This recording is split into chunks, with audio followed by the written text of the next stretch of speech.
Crows X Wars Dasland Volume 1 Chapter 6 dengan judul Detak Jantung. Cover menunjukkan Hibari yang sedang bersandar dengan seragam lengkap SMP Sarusuberi dan ditemani oleh burung gagak yang hinggap di pelang rambu-rambu. Shin langsung menyorot Sanjo. Sanjo yang memberikan klarifikasinya bahwa pada saat di sekolah dasar yang kelasnya berada di lantai 1, ia sudah sering melempar lawannya keluar kelas dan mengira saat di SMP Sarusuberi kelasnya berada di lantai 1.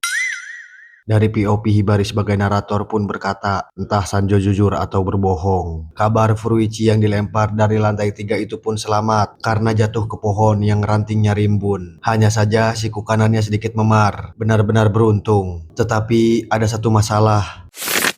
Kejadian Sanjo yang melempar Furuichi tersebar sangat cepat ke seantero kota Toaru. Akan tetapi kabarnya tersebar dengan berbagai macam bumbu. Ada yang berbicara saat melempar Furuichi, Sanjo malah tertawa. Ada yang bilang bahwa Furuichi cacat permanen. Ada juga yang bilang Furuichi meninggal dunia. Ada juga yang nyeletuk jangan macam-macam dengan Sanjo. Dan ada juga yang berani akan menghabisi Sanjo. Entah itu baik ataupun buruk bagi Kobayashi Sanjo dari SMP Sarusuberi yang menjadi terkenal di mana-mana sampai melebihi ekspektasi. Dari sekian banyaknya rumor untuk Sanjo yang beredar, ada satu kalimat yang konsisten, yaitu sangat jelek.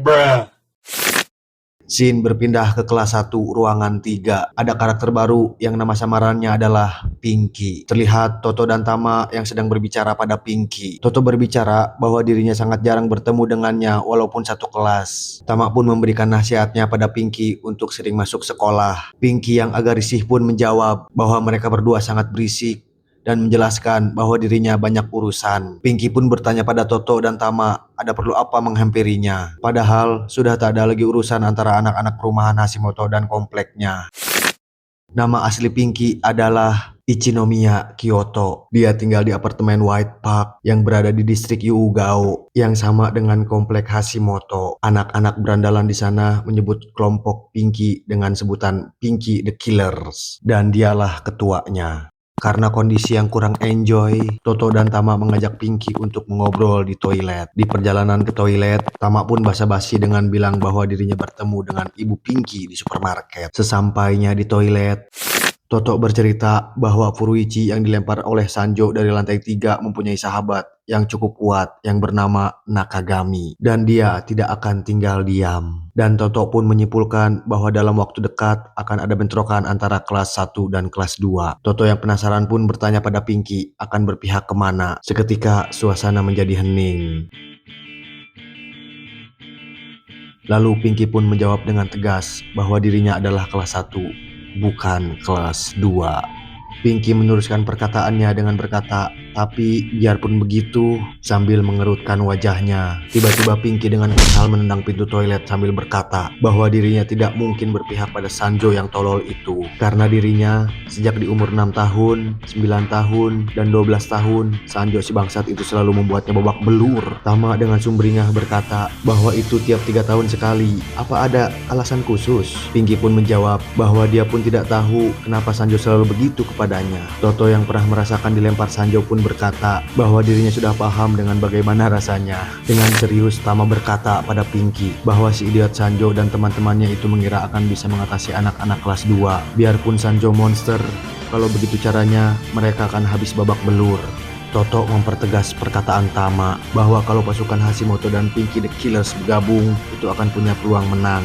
Mendengar perkataan Toto dan Tama, Pinky hanya terdiam sambil berpikir. Tama tiba-tiba membakar emosional Pinky dengan berkata, kalau anak kelas 1 bisa menang melawan anak kelas 2, mereka akan mencatat sejarah baru di sekolah ini. Toto pun memberikan kalimat penutup dengan berkata, bahwasannya mereka ini adalah orang buangan yang aneh dan dijuluki sebagai geji-geji. Karena orang sepertinya tidak akan pernah mendengar dan mengikuti omongan orang lain, kecuali kata hatinya sendiri. Mendengar perkataan dari Toto, Pinky langsung merinding.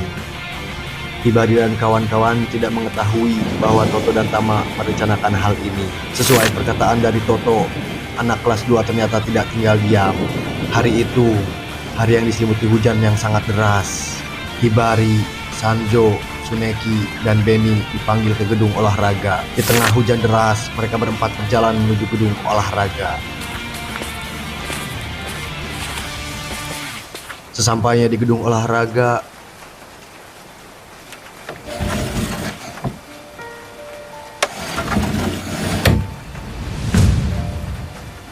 dan ternyata banyak sekali anak kelas 2 yang sudah menunggu mereka di dalam. Hibari melihat ke arah mereka.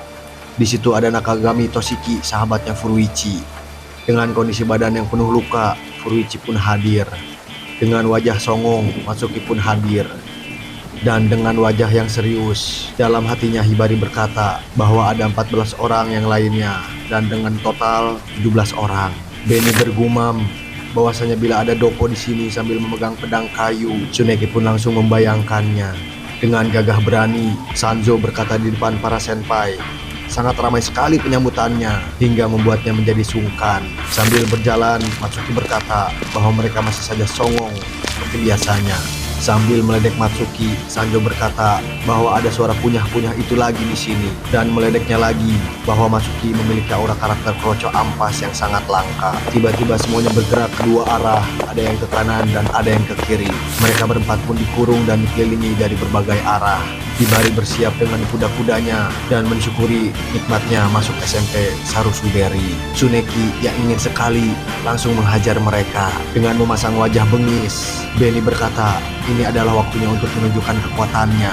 Sanjo yang sangat sudah siap dengan apapun yang terjadi, ia pun berkata akan menginjak-injak leher mereka hingga hancur.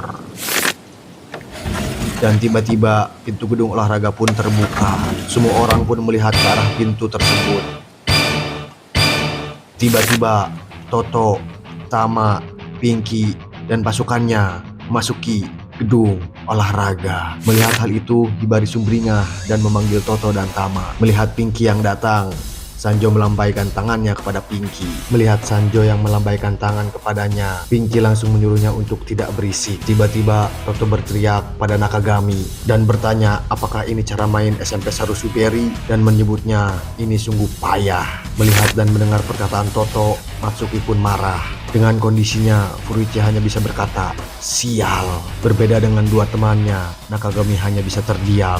Sambil berlari, Tama berteriak, jangan karena lahir duluan, kalian menjadi sombong, bajingan. Hibari berkata sebagai narator, benar kata Tama, kita hanya mengikuti apa kata hati kita. Ya, memang begitulah seharusnya.